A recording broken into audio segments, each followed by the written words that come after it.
Hi, and welcome to another edition of Chamber Chat. I'm Danielle McFadden, president of the Greater Lowell Chamber of Commerce, and this Inside Lowell podcast is coming to you from the WellPoint Studios.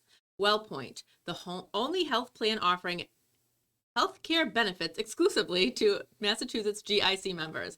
At WellPoint, your whole health is their whole point. Washington Savings Bank, a community bank in every sense of the word. Make the switch now to Washington Savings Bank. TMI Properties, quality and value at every price point. Find your perfect space with TMI. Mahoney Oil, providing warmth and protection to Greater Lowell and Southern New Hampshire since 1925. You heard that right, 100 years.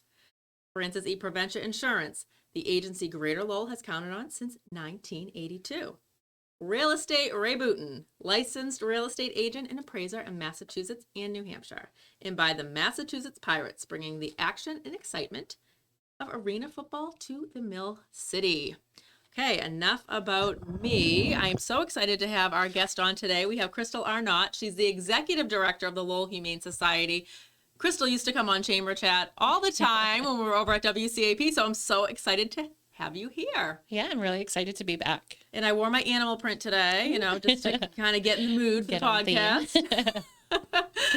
So let's talk a little bit about the Lowell Humane Society. First, can you just give a quick overview of the organization? Because you've been around, I see your sweatshirt says 150 years. Yeah, we're going to 152 now. Wow. But yeah, we're a nonprofit animal shelter in Lowell dedicated to helping local pets. We take in animal surrenders, we adopt pets out, and we're also acting as a resource for people during these hard times. If you're thinking about having to surrender your pet, reach out. We may have resources to help you keep your pet at home. Oh, that's amazing. Just check in with us. If anything else, we'll at least be able to help you by taking the pet in. But yeah, there's some things we can do to help people to keep their pets at home, whether it's advice about behavior issues or, just pet food through our pet food pantry. Times Pet are food tough. pantry. Yeah, we have a pet food pantry. We're serving over 100 families a month. Wow. And it's all on donations. So, if you have a little extra at the grocery store and can grab an extra bag of cat food and drop it off to the shelter, we can help families keep their pets right in their That's home where they amazing. belong. So if they cannot keep their pets, unfortunately, there are some long waits for surrenders. So can you talk a There little bit are. about that? Yeah, there's been a long wait list for like the last 2 years for most pets that need to come in. So part of our, having people reach out, we're helping them find other ways to either rehome their pets or ways that they can keep their pets at home. But there's just been a really huge amount of surrenders in the past couple of years. A lot of things with the economy and people having to move, rents are going up, everything is going up, and that's really affecting people's bottom line. And when they think about what can they do to save funds, unfortunately, it's often the family pet that has to be given up. So, like I said, if we can help with pet food, that's an easy way to keep them home. But we just ask that people be patient with the long waits. Best thing to do is reach out and fill out our background profile to get on the wait list. There are times we might be able to even refer someone if they're looking for a pet and we know you're waiting to get them in, and we could keep them out of the shelter completely. Oh, that's amazing. So. Great. I'm sure too, if people have to move, sometimes apartments or houses like landlords don't allow pets. Exactly. So, And that's been a big issue where yeah. people are looking for rent that is maybe not as high, if their rent gets increased, Yeah. and moving into a place that has less of a rent, often they will find a no pet rule. So for landlords out there, we can help you create really good tenant policies to be able to let people bring their pets with them. And I think it's a great Oh. opportunity. A lot of pet owners are really respectful and responsible, and we can help you to kind of create some guidelines to maybe start accepting pets. So definitely reach out to us if you're a landlord, and you kind of want to think about maybe doing that. You'll find a lot of people willing to take care of your rental unit and be able to take their pets with you. So That's amazing. You have Yeah. such a great resource on so many different levels. we try. We do our best. What are some of your biggest needs right now? Right now, definitely donations. We just had a really great winter fundraising appeal, but we have already 2 dogs needing surgery, ear ablation surgery. Oh my So their gosh. ear canals are so swollen that they can't really hear. So 2 dogs having surgery on both ear canals at $1,000 per ear. Wow. So we're definitely looking for donations. If you want to have a little fundraiser in the office or, through friends and family, $5 goes a long way. We're looking for monthly donors to sign up right on our website. $10 a month for the Yeah. year really, really makes a big difference for us. Yeah, and that's nice because then you can plan on those donations coming in as Exactly. well. How about like a Happy New Year fundraiser? Oh, Here, that's so cute. And if I you're might watching. steal it actually. So you depend heavily on donations, obviously. We do. You also have events coming up. So let's talk about some of those events because those are some ways that people can give back and donate to the Humane Society as well. Yeah, we're really excited. We came off of the, pandemic times last year and brought back our 5K. So we're doing it again this year. Awesome. It'll be in April, on April 26th. Registration opens up later this month. So we are looking for sponsors. So if your business wants to kind of get in front of some pet lovers, Yeah. pet lovers have everything. They need insurance, they need heat, they need Yeah. oil. So, it's a great opportunity to sponsor our nonprofit and help us continue to do the good work we do, and also get in front of maybe some new people. So that's April 26th. There'll be a 5K and block party. So after the 5K Fun. walk and run, we'll have live music with bands right at the Lowell Humane Society. Awesome. We'll have vendor booths. We're trying to schedule some dog sport demos like flyball and agility. So there'll be Awesome. things for your pets to do, things for your family to do. We'll have some fun games, raffles, and we'll even have a beer garden. So Wow, you have it it's going to be all. a fun day for Yeah, everyone. it's a nice way to meet fellow pet lovers. Maybe you're looking for somebody to walk your dog with, That's another right. dog walker. So Yeah, making great friends. Yeah, for sure. awesome. Yeah, and you always have great events too. You do an annual like fundraiser in the fall too, We do. right? Yeah, we're starting to gear up for that. Yeah. Our Pause for Celebration this year will be held on September 18th, Awesome. and that's going to be at the Masonic Lodge in Lowell. Oh, great. So Yay. it's a new space for us. So Yeah. we're really excited.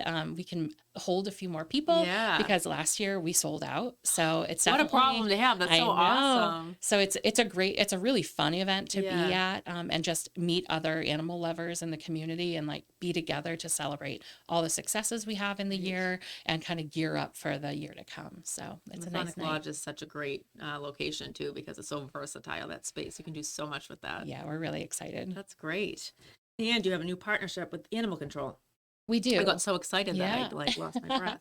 So we are, we've been working with animal control throughout our entire history in the city. Obviously, it's impossible to do what we do and not work with animal control. But this year, we've started contracting with them to help house the stray dogs in the city, Excellent. which we hadn't been doing for probably over 20 years.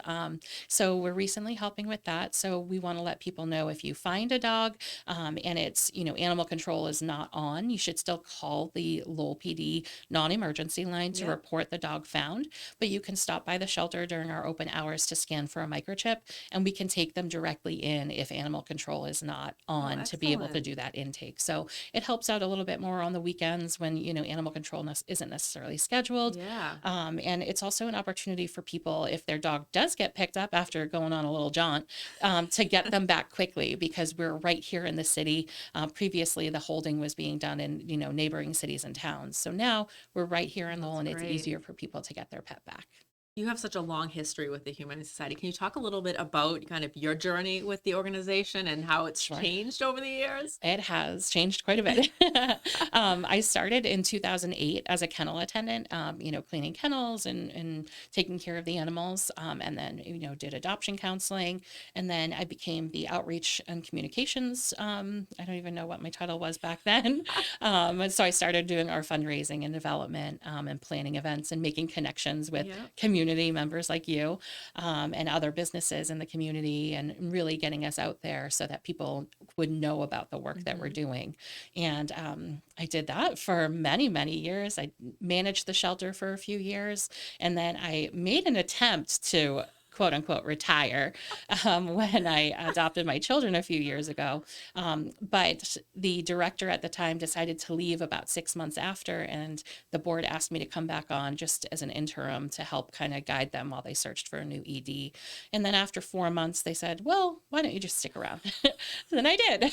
Search is over. 3 years later, I'm here as ED still, and I'm loving it. And I'm really excited about what the future holds. We're in the process right now of doing a lot of assessments and facility assessments and service assessments. Our building, if you've been there, is very tiny and very old. So there is going to come a day, not immediately, but in the not too distant future, that we're going to be looking at moving or renovating. So we're kind of in the process right now at looking at what type of space we may need for size and structure, and whether that can be done on our current property or if we're going to be looking at moving around somewhere else. So it's exciting times for us. Yes, another big project for you to sink your teeth into. Yeah, exactly. Like there's not enough going on. I know. And if people don't follow you on social media, your social media is like, oh, we have such a good volunteer team that manages a lot of it. Yeah, we have an easy thing to work with.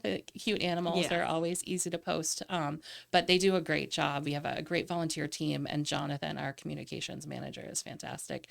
They work really well together to get their little faces out there in front of people. You do a great job. Thank you. Been saying that for years. Is there anything else you would like the viewers and listeners to know about the Lowell Humane Society? Just that we're really looking for always adopters, obviously, but foster homes. Even if you're only available to do weekend fosters with dogs, getting the dogs out of the kennel is a really good stress reduction for them. So that's really helpful. Or sleepovers, you can sign up to be a foster home right on our website. We also have cats always looking for a little break from the shelter for various reasons. Spring will be coming very soon, I hope. Yeah. I feel like winter's only just started, but I'm sick of it already. I like the spring is coming soon. But spring is coming, and so will the kittens. So we're definitely going to need foster homes ready and primed to take in kittens and help raise them until they're old enough for adoption. So definitely reach out to foster or volunteer and join our team, because we just have a lot of fun and we try to keep it upbeat and just do it for the animals. So come check us out. Thank you for all that you do. You're an amazing organization. Thank you so much. And we'll have you on soon, maybe again to talk about the 5K. Yeah, definitely. Once registration's up, I would love to get more people involved. Awesome. Well, thank you so much. Thank you. And thank you all for tuning into another edition of Chamber Chat. We will be back again soon.